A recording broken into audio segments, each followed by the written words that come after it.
18 April সন্ধ্যার পর নিত্যদিনের মতো অনেকেই ফিলিং স্টেশনে অপেক্ষা করছিল কাঙ্ক্ষিত জ্বালানির জন্য। তার ঘণ্টাখানেক পরেই জানানো হলো জ্বালানির মূল্য বৃদ্ধির খবর। শনিবার 18 এপ্রিল দিবাগত রাত 12টা থেকে যারা পাম্পে যাবেন তাদের জ্বালানির জন্য পকেট থেকে খরচ করতে হবে অতিরিক্ত মূল্য, কারণ এক লাফেই বেড়ে গেছে জ্বালানির দাম। ডিজেলের মূল্য হয়েছে 115 টাকা, পেট্রোল 135 আর অকটেন 140 টাকা লিটার। প্রশ্ন হলো, হঠাৎ কেন এই দাম বাড়ানো, আর এর প্রভাব কোথায় গিয়ে থামবে?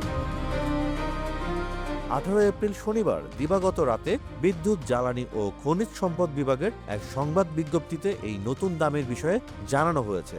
এতে বলা হয়েছে, ডিজেলে বেড়েছে 15 টাকা, পেট্রোলে 19 টাকা, অকটেনে 20 টাকা আর কেরোসিনে 18 টাকা। এক কথায় সব ধরনের জ্বালানিতেই বড় ধাক্কা। সরকার বলছে, আন্তর্জাতিক বাজারে তেলের দাম বেড়ে যাওয়ায় এই সিদ্ধান্ত নিতে হয়েছে।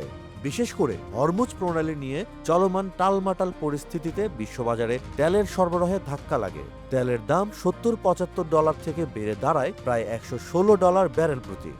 আর তারই ফল হিসাবে বাংলাদেশকে বাড়তি দামে স্পট মার্কেট থেকে তেল কিনতে হচ্ছে।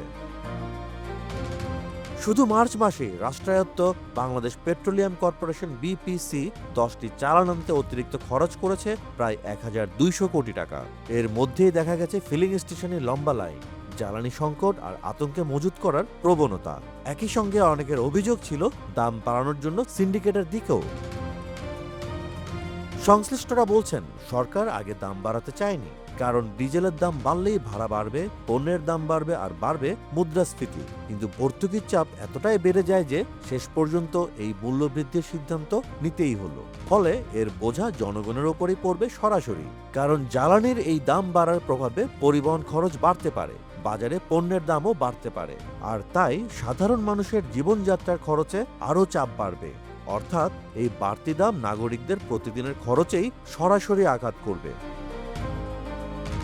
এদিকে এই সিদ্ধান্তের সমালোচনাও শুরু হয়ে গেছে। অনেকেই বলছেন, যখন বিশ্ববাজারে দাম কমার কথা তখন দেশে কেন বাড়ানো হচ্ছে? রাজনৈতিক মহলও বলছে এটা সাধারণ মানুষের উপর নতুন চাপ। সব মিলিয়ে প্রশ্ন একটাই, এটা কি সাময়িক সমন্বয় নাকি সামনে আরো বড় ধাক্কার ইঙ্গিত? তবে উত্তর যাই হোক না কেন, সাধারণ নাগরিকদের মনে এখন ঘুরছে একটাই প্রশ্ন, আর তা হলো জ্বালানির দাম বাড়ল, এবার কতটা বাড়বে সংসার চালানোর খরচ?